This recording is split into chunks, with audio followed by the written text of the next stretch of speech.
pembacaan buku Start with Why karya Simon Sinek.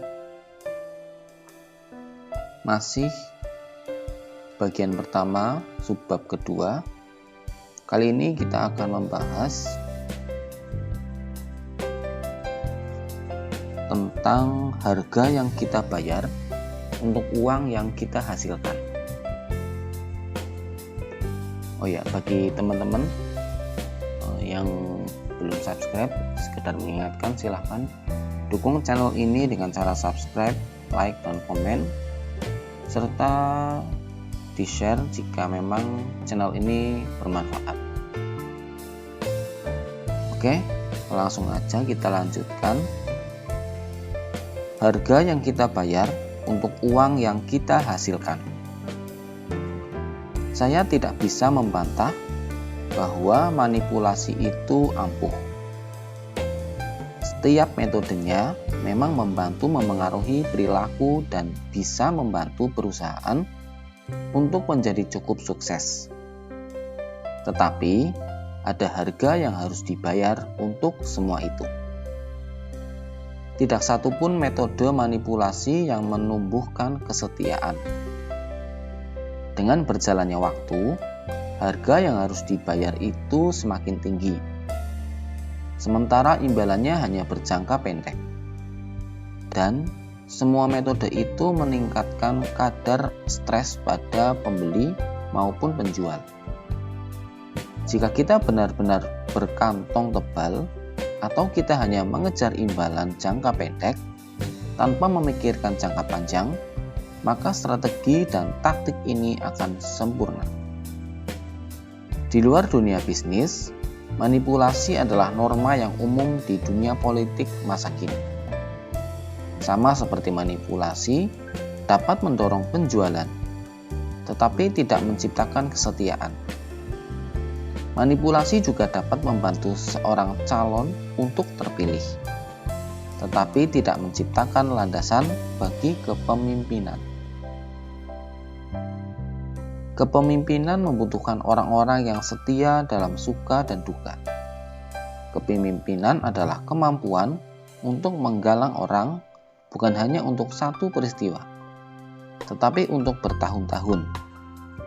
Di dalam bisnis, kepemimpinan berarti pelanggan akan terus mendukung perusahaan kita, bahkan ketika kita sedang terjungkal. Jika manipulasi hanya merupakan satu-satunya strategi, apa yang akan terjadi di kemudian hari ketika diperlukan keputusan pembelian? Apa yang terjadi sesudah pemilihan umum dimenangkan? Ada perbedaan besar antara bisnis yang berulang dan kesetiaan. Bisnis yang berulang adalah ketika orang berulang kali melakukan bisnis dengan kita. Kesetiaan adalah ketika orang bersedia menolak tawaran produk atau harga yang lebih baik demi melanjutkan bisnis dengan kita.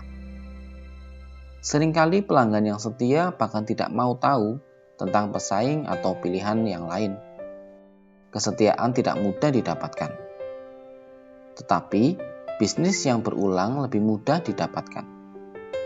Yang perlu dilakukan hanyalah lebih banyak manipulasi. Teknik-teknik manipulasi telah menjadi arus utama di bisnis Amerika masa kini.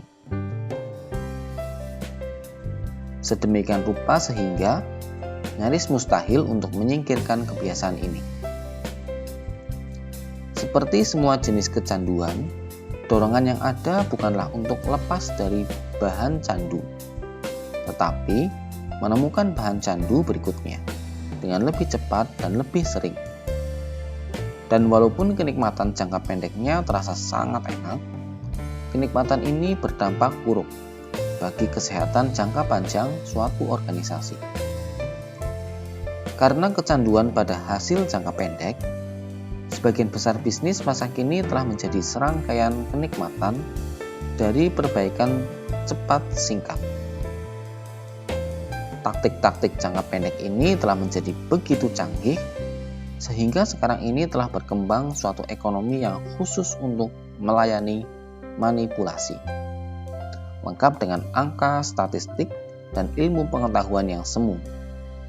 Misalnya, perusahaan-perusahaan pemasaran langsung menawarkan kalkulasi tentang kata-kata mana yang akan meraih hasil terbaik pada setiap surat iklan yang mereka kirim.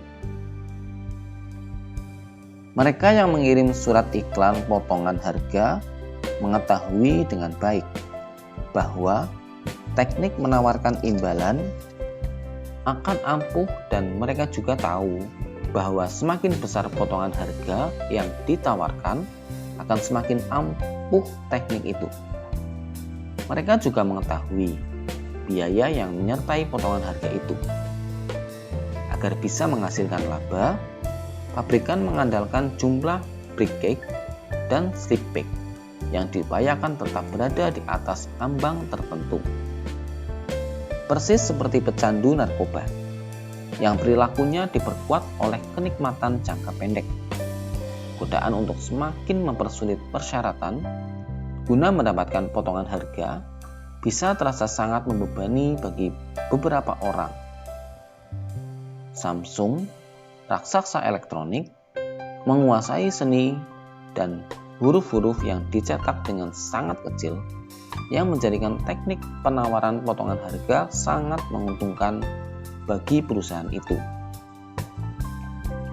Di awal tahun 2000-an, perusahaan menawarkan potongan harga sampai $150 untuk berbagai produk elektronik dengan syarat yang dicetak dengan huruf-huruf yang sangat kecil, yang menyatakan bahwa potongan harga itu hanya berlaku satu kali untuk satu alamat. Sebuah persyaratan yang kedengarannya cukup masuk akal bagi siapapun di saat itu. Tetapi pada praktiknya, syarat itu mencoret semua pelanggan yang tinggal di gedung apartemen yang sama dengan seorang penghuni yang pernah mengajukan potongan harga itu. Lebih dari 4.000 pelanggan Samsung yang terbuai oleh rayuan pengembalian uang tunai itu menerima surat pemberitahuan yang menolak pengajuan potongan harga mereka berdasarkan syarat itu. Praktik ini telah menarik perhatian Jaksa Agung New York. Pada tahun 2004, Samsung diperintahkan untuk membayar klaim potongan harga sebesar $200.000 kepada para penghuni apartemen. Ini adalah kasus ekstrim sebuah perusahaan yang tertangkap tangan. Tetapi, permainan potongan harga dalam bentuk menggunting lambang UPC, mengisi formulir, dan melakukan semua itu sebelum tenggat waktu tertentu, masih tumbuh dan hidup dengan subur. Bagaimana sebuah perusahaan bisa mengklaim dirinya berfokus pada pelanggan ketika mereka bisa dengan nyaman menghitung beberapa banyak pelanggan yang gagal mendapatkan penghematan yang telah mereka janjikan. Demikian pembacaan buku Study Why, pembahasan harga yang kita bayar untuk uang yang kita hasilkan. Dan selanjutnya kita akan membahas tentang manipulasi menjurus ke transaksi bukan ke kesetiaan, yang akan saya bacakan di video berikutnya. Demikian, terima kasih, semoga bermanfaat.